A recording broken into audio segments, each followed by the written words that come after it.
நான் late night வருவேன்னு சொல்லிட்டு நீ பாட்டுக்கு சாப்பிடாம உட்கார்ந்து இடத்துல தூங்கிட்டு இருக்க போறேன். நான் இனிமே வரவே மாட்டேன், தெரியும்ல?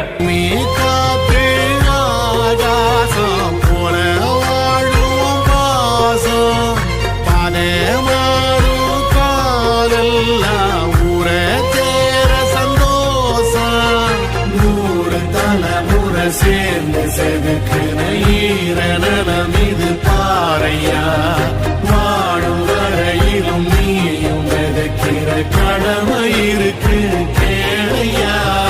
கோழி விளக்காயே நீ கிடந்த வீடு இருண்டது ஏனையா, மாட விளக்கா நீயும் வரத்தா வீடு ஏங்கி இருக்குதையா. எத்தனை சாமி வந்ததையா, இது எந்தெந்த சாமி தந்ததையா, எத்தனை பாட்ட சொன்னதையா, அத சுத்து